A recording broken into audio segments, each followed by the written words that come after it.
Well, this is one of those stories that doesn't come along often enough. It's a rare chance to help someone fulfill a lifelong wish.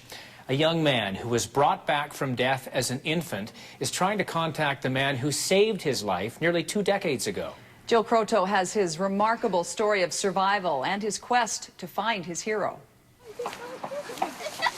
July 10th, 1984. It was a scorcher. Hardly any relief from that penetrating summer heat, except for maybe the unspoken invitation of an ice-cold plunge. Heading towards the irresistible waters in his family's backyard pool, Jamie Gloyona dives in, but he's not yet 2 years old. And the thing is, he's managed to just barely slip out of sight from his mom. I can remember it like it was yesterday. Pulled in the back alley, and I saw all the neighbors were around, and it was like, well, what's going on? And yeah, it was, you know, get out of your truck and you walk around, and then it was very overwhelming. All they knew is little Jamie had been underwater for maybe as long as 10 minutes. He had no pulse, no heartbeat, he wasn't breathing. His lifeless body desperate for a miracle. You can't explain it. It's terror, it's fright, it's not knowing, not being able to do anything. You get that helpless feeling. But among those neighbors in that Falcon Ridge Crescent who rushed to help without hesitation, a young firefighter, Lynn. It was his day off. It's funny how things happen. Like he could have been at the fire hall, but he wasn't. He was right there. He heard the screams, and then he came running. And he was relentless, performing CPR for 45 solid minutes, all the way to the hospital in the ambulance. Moments before they arrive, Jamie's heart started to beat.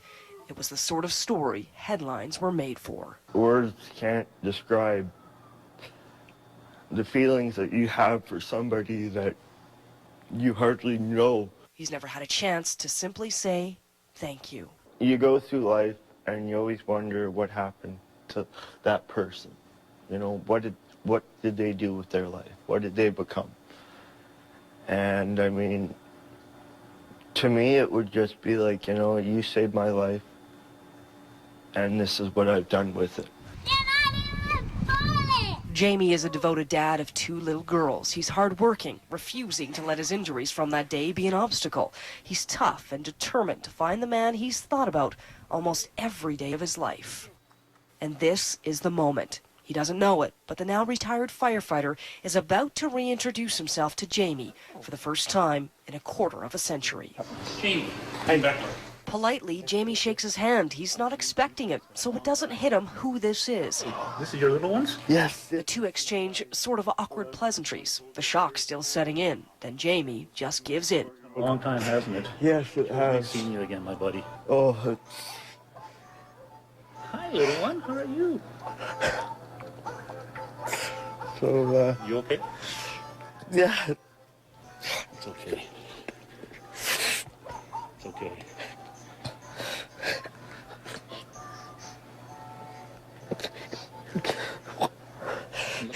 It's, wow. Well, first and foremost, thank you. Oh, no, thank you. You produced 2 beautiful little children here to carry it on. I just, wow. I'm quite awestruck by it a bit, to be honest. I never realized that he thought about that as much as he did.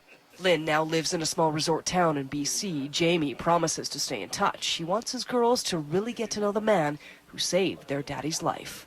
Lynn wouldn't want it any other way. It's going to be something I think that'll be with me for the rest of my life. And yeah, I do believe that we do have a connection, and I would like to see the young girls grow up because, you know, I feel like I'm a part of it now.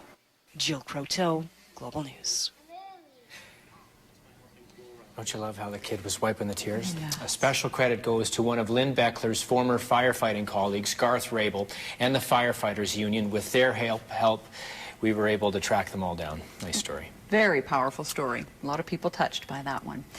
Well, Canadians are set to steer auto sales to record highs this year, but Calgary home prices are far from reaching any records. Both those stories ahead.